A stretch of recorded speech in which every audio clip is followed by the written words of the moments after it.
Puwede bang makialam sa away mag-asawa ang kapatid, lalo na kung sinasaktan na? Actually, kung meron ng mga Naku, krimen at ang naisip ko talaga kaagad dito, hmm, siyempre in flagrante delicto kaagad 'yun kung nakikita mong sinasaktan yung kapatid mo, 'di ba? Kung talagang nananakit. Actually, oo, ang sagot dito oo, sa tanong mo categorically, yes, puwede kang makialam kahit categorical, naman oo, oo, mag-asawa 'yun, pero nananakit na, bawal naman talaga 'yun sa atin, 'di ba? Wala naman talaga tayong physical na sakitan dapat. So, puwede kang magsumbong sa oo, barangay, humingi ka ng tulong o tumawag ka ng pulis kung talagang major na yung pananakit, 'di ba, Attorney M? hmm, oo. Alam mo iniisip ko Attorney Zane na parang minsan kasi merong hindi ko alam kung culture o mentality na parang iniisip ng mga tao, "Ay problemang mag-asawa 'yan, 'wag tayong makialam kasi dapat Mm, ayusin nila 'yan." Pero kapag mm, ganito na po kami na po ang nagsasabi sa inyo ni Attorney mm. J, puwede po kayong makialam.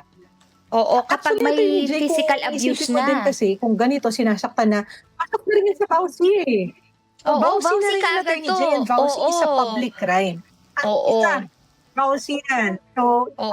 Republic Act 9262 or Violence Against Women and Their Children Act.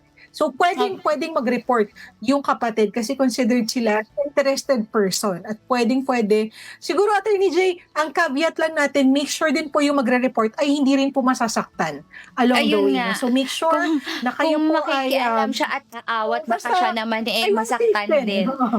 Oo, puwede Make mong sure na safe itawag na sa kayo. barangay kaagad o tumawag ka na rin ng pulis, 'di ba, para may mag-a-assist sa'yo na awatin yung pananakit sa kapatid Mm. mo. Oo. Yes, oo. Yun lang, again, mag-ingat ka lang pero as to kung puwede kang makialam, puwedeng-puwede po kasi bawal na bawal po yung may masasaktan. So, ang daming grounds na puwedeng gamitin under our existing laws, Attorney J, 'di ba? Sinasabi ni Oo. Attorney J, caught in the act na yun, yung flagrante delicto, pasok na yan sa VAUSI, so definitely puwede, 'no? So, hindi po alisin po Mm. natin sa pag-iisip natin yung mindset na, "Ay, problema mag-asawa, hindi ako dapat makialam." 'Pag ganito na po yung sitwasyon, 'no, na may nasasaktan na, puwede po kayo at dapat kayong makialam.